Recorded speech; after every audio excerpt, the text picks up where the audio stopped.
pasahero ng bus na ito sa Calamba, Laguna na kasabay sa kanilang biyahe pa Bicol ang isang malaking itim na storage box na ito na ang laman wala silang kamalay-malay kung ano.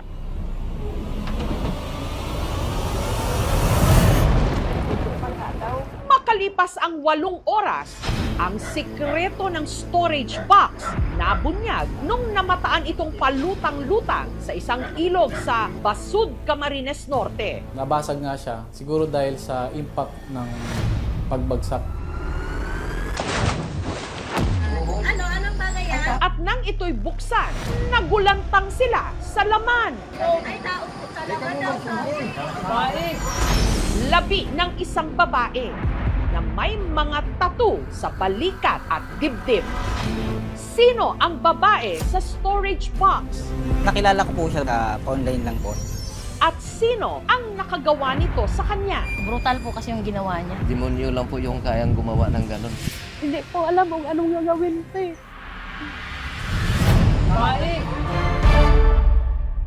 Ayon sa inisyal na investigasyon ng Basud Municipal Police Station, madaling araw ng January 2, ang storage box itinapon sa ilog mula sa tulay na ito sa barangay Pinagwarasan. Bali dito po siya natagpuan tapos tinulak po siya papunta dito nung isang mangingisda po. Humigit kumulang 4:30 po ata yun. Mga aso nagsisitahulan. Bali wala naman namin yun. Sabi ng asawa ko, may narinig na daw siyang hinihila eh. May biglang lumagabong. Siyempre, nakakakilabot yun. Bula baga. Pagdungaw kong kanya, sabi ko parang may amoy. Ayun na, binuksan nila ng bahagya. Ay, tao po sa laman daw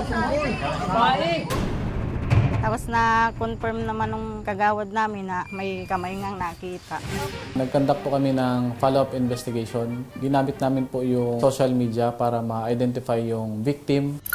Pinost po namin yung tattoo niya sa kanyang dibdib at balikat. Nag-viral, may lumapit po sa aming tricycle driver. Siya daw po yung naghatid sa suspect natin doon po sa Pinagwarasan. Galing daw po siya sa bus terminal sa Daet. Pinara daw po siya nitong suspect. Tinulungan niya pang magbuhat yung suspect dito sa storage box na ito. Nagtanong din siya about dito sa storage box na ito. Mga gamit lang daw. Kaya hindi na siya nagtaka. Nagkaroon kami ng 2 suspect siya na bus na sinakyan niya. Merong umamin sa kanila na nakilala niya po itong suspect dahil dito sa storage box na sobrang bigat. Kasi nga natulungan niya din po ito na ikarga sa estribo. Dito na raw nila natukoy na ang lalaki posibleng galing sa isang bus terminal sa barangay Turbina sa Calamba, Laguna. At tinulungan din po kami na mag-extract ng CCTV video. Sa nakuha nilang CCTV footage mula sa terminal, makikita ang pagdating ng isang tricycle pasado alas 8:30 ng gabi ng January 1. Bukod sa driver, may angkas din itong isang lalaki. Sa loob naman, may isa pang lalaking pasahero. Dala nito ang storage box. Nakita po sa CCTV din yung pagbuhat nila ng storage box papunta sa estribo ng bus na galing mismo doon sa tricycle na yun. Dito na po kami nag-conduct ng backtracking and forward tracking ng CCTV. Ang 2 lalaking nahagip sa CCTV, mga tiga Kabuyaw, Laguna. Ang driver ng tricycle tumangging humarap sa aming team. Pero ang angkas nito na itago natin sa pangalang Nestor, nagpa-interview. Ngunit mariing itinanggi na meron siyang kinalaman sa krimen. Ayon kay Nestor, gabi ng January 1, nung nagpasundo raw sa kanila ang isang lalaki sa isang apartment sa Barangay Sala para ihatid sa terminal. Napasama lang ako kasi wala siyang katulong. Pagdating sa hagdan, tinawag nga ako. Sabi, tulong daw. Sabi ko, pabigat. Sabi ko, ano ba laman ito? Siya naimik. Sinakay sa tricycle. Diretso na kami sa Turbina. Binabahan namin po doon. Tapos namin sa gilid. Sabi, umalis na lang po kami. Samantala, ang PNP may natanggap na bagong impormasyon. Ayon sa ilang nagkomento sa post ng PNP, tugma raw ang mga tattoo ng biktima sa mga tattoo ng isang babae na halos 2 araw nang pinaghahanap ng kanyang pamilya. Kinilala itong si Annelies Agopoy o Ani. Si Ani, tubong Camiguin sa Mindanao. Para may pantustos sa pangangailangan ng anak nito sa una nitong kinakasama, nagtrabaho si Ani sa isang pabrika sa Kabuyao. Pag wala po siyang pasok, pumupunta po siya dito. Linggo ng hapon, umuwi din po siya ng Kabuyao. Si Ani, meron na raw bagong kinakasama. Mahigit 1 taon na po magka-live-in. Noong December po, sinabi sa akin ng pinsan ko na hiwalay na po sila ng live-in partner niya po. Pero nagsasama pa rin daw ang mga ito sa iisang bubong. Dahil wala po kasi siya ibang matitirhan. Kalaunan, nagkaroon daw si Ani ng bagong manliligaw. December 28, 2025, nagkita pa raw ang magpinsan. Sumama po ako sa kanya, pumunta po doon sa boarding house po nang nangliligaw po sa kanya. Nag-stay muna ako doon hanggang 5, tapos umuwi na po din ako dito sa bahay po namin. Habang si Ani, pumunta naman daw sa pamilya ng kanyang manliligaw sa Santo Tomas sa Batangas. Doon po sila nag-New Year hanggang 31. Pero umaga raw nitong January 1, Tumawag po sa akin yung pinsan ko na magpapasama po siya sa akin na magpahanap po ng apartment na malilipatan po niya. Yun na po yung huli naming usap. hanggang nito ngang January 2. Anong bagay yan? Ay, tao po talaga daw. Nakita ko lang po sa Facebook, may nag-post po kasi. Napansin ko po yung isang tattoo niya dito po sa balikat. Para makumpirma ang kanilang hinala mula Maynila, ang pinsan din ni Ani na si Jimboy at ang kaibigan nitong si Cherry agad bumiyahe pa Bicol. Yung pagkakita po kasi sa kanya, ma'am, medyo lumubo po siya, no? Parang nagmanas, Oo, no? parang nagmanas. Pero si Ani pa din. Kasi para sa akin is yung tattoo lang po talaga yung makukumpare ko talaga na si Ate Ani. Pati yung shape ng mukha niya. Hindi po makatao yung ginawa niya. Brutal po kasi yung ginawa niya. Demonyo lang po yung kayang gumawa ng ganun. Hindi kami nakakapaniwala na wala na siya. Nung January 1, magkausap pa po kami. Tapos sa balitaan lang po namin na patay na po pala siya.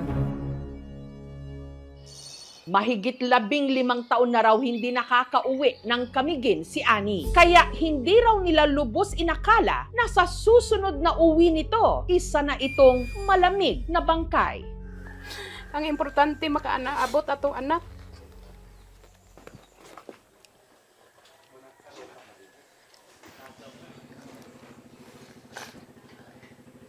Nahitabo naman di dawato na nato. Kung di ko makadawa, okay lang ako nasakit ito, anak. Okay lang gani na sakit or na disgrasya ba noon? Wala man. Tinuyuan mga kamatayon una.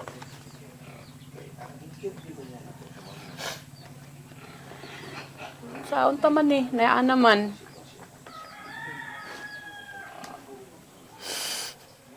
Di lang ta magpalabi kay mga tiguang narabata.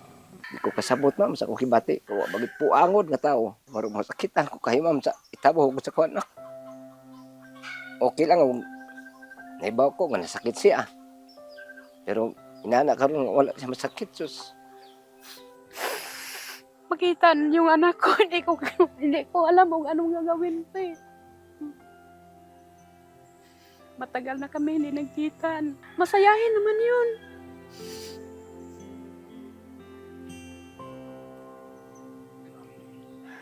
Hindi pa man nila tiyak kung kailan makakauwi ang labi ni Ani. Namili na si Elizabeth ng mga gagamitin para sa lamay ng kanyang anak. Kandila, kape, sabon, sentral. Para handa na dumating yung anak ko dito. Lalagyan niya rin daw ng ribbon ang ataol nito. Kulay pink ang paboritong kulay ni Ani. Uning color nga sanina niya nga gisuot sa Pasko. Yung permit to travel cadaver, meron na rin silang kopya. Naghihintay na lang sila ng flight kung kailan ang schedule. Diretso na po yung bangkay dun sa Camiguin. Samantala, ang Basud Police Station naglabas na ng composite sketch ng suspect. At ang sketch, tila tumutugma raw sa itsura ng isang lalaki na madalas daw nagko-comment sa mga post ni Ani online. Andito naman kasi ako, handa magmahal ng totoo sa'yo. On pack, kaso ayaw mo naman. Sana pwede na kita makita. Ang pangalan daw ng lalaking ito na sinasabing kamukha rin daw ng inilabas na composite sketch ng pulis. BF niya si Romeo Buro. Mukhang ang shooter na binasted. Mas lalo pa raw lumakas ang mga haka-haka nang naungkat ang palitan ng mga komento ng dalawa kung saan nabanggit ni Romeo na papunta raw siyang Bicol sa mismong probinsya kung saan itinapon din ang labi ni Annie. Romeo Buro murdered Annie Agokoy. Hulihin na, baka makapagtago pa. Siya nga rin ba ang sinabi ni May Jane na kinakasama ng pinsan niyang si Annie? Hanggang ang mainit sa mata ng publiko na si Romeo naglabas na ng pahayag. For awareness, hindi po ako yung lalaki na gumawa ng krimen sa babae. Huwag kayo magbintang sa isang kaso na di ko naman ginawa. Voluntaryo rin siyang nagtungo sa police station ng Muntinlupa. Natakot po ako noon nung naramdaman ko kasi marami na po agad na nagko-comment ng masama, nagbabash, nagbabantaan ako. Kaya po agad kami pumunta sa pusinto noon tsaka sa barangay para po i-clear yung pangalan ko kasi wala naman po ako ginawang masama. Hindi po ako nanligaw sa kanya kahit kailan kasi kaibigan lang po talaga. Alam ko kasi may karelasyon siya. Nakilala ko po siya bali sa online lang po sa social media. Ayon sa Basud Municipal Police Station, wala raw sapat na ebidensya para ituring si Romeo na person of interest. Pero kung ang pamilya ni Annie ang tatanungin, malakas ang kutob nila kung sino ang nasa likod ng krimen. Walang iba kundi si Nel, hindi nito tunay na pangalan, isang security guard. Nagkausap pa kami yung pizza uno. Umiyak siya. Talaga makapagkawala eh. Sabi niya, ma, nag-away naman kami. Pinambantaan na siya. Sinabihan ko siya, umalis ka dyan. Ayun, na-off na dayon. Hindi na off online iyang cellphone. Ayun, last naming nag-usap. Sa ginawang pagsisiyasat ng PNP, nakumpirma na ang apartment kung saan daw sinundo ni na Nestor ang suspect ang siyang inuupahan ni Nel. Nabutan namin may ilaw pa, binuksan namin yung kwarto. January 8, naabutan ng aming team na bukas ang pinto ng apartment. Meron pa ngang isang storage box sa loob ng kwarto. Nakahawig ng storage box na pinaglagyan ng katawan ni Annie. At ayon mismo kay May Jane, si Nel nga ang tinukoy niyang ka-live-in ni Annie. Saan po ba sir yung inuupahan nila? Ayan, ayan po. Doon po tayo ba Oo. Ako dito ako nakaupo noon. Nung nangyari ang krimen, ang kapitbahay ni Nel, narinig pa raw na nag-aaway sina Nel at Annie. Sabi, buksan mo ang pinto. Pag hindi, agisan kita ng buti. Mamaya, pinagisan niya. Dalawang sunod. Mga bandang siguro mga kaalasing. Narinig lang ako. Parang andit lang na boses siya. Parang, ay! Mga bandang alas 7. Dumating, yung tricycle driver, may backride na kasama. Eh, binaba nila, tulong-tulong sila ron. Sinabihan ko pa, alangan ang uwi mo, no na. Isa pa sa ginamit na ebidensya ng mga pulis, ang nakita nilang barcode sa packaging tape na ipinambalot ng suspect sa storage box. Sa isa daw po itong shopping mall dito po sa Kabuyao. Agad namin pong pinuntang itong shopping mall na ito. Pinaalam po namin sa may-ari kung pwedeng gumamit ng CCTV nila. At inisa-isa po namin yung mga tao na bumili ng tape. At doon po namin nakita, siya lang yung bumili ng tape. Unfortunately, pagdating namin, wala na itong suspect dito sa bahay niya. Madaling araw nitong January 7, si Nel, ang suspect na security guard, sumuko na. Kusang sumuko po, voluntary surrender para lang humalinis sa aking pangalan. Ikaw ba yung gumawa doon sa kalibin mo na si Annie? Wala ko akong isasagot po. Sa korte na lang ako magsasalita. Kung gusto ko kayo mayroong malaman, sa korte na lang po. Ang nakikitang motibo namin, ma'am, ay maaaring selos. Kasi meron itong isang taong pinagsisilosan, ma'am. Ang mga meron lang kaming hawak, ma'am, is yung mga forensic evidence at itong circumstantial evidence na binibigay ng mga witnesses. Pero sigurado po kami, ma'am, na pinitay siya by asphyxia by suffocation, ma'am. Kasalanan naman o gumanti kita ng buhay. Sa akin lang, mapriso siya habang buhay para matagaan ng hustisya ang anak ko. Diya na gid na siya hantod gid nga mamatay o maunsa siya. Dili sayo na ang gibati gid ako dughan nga nawala lang kalit akong anak. Parang hindi ko matanggap. Parang hindi ko alam kung anong gagawin ko pag makauwi na siya dito.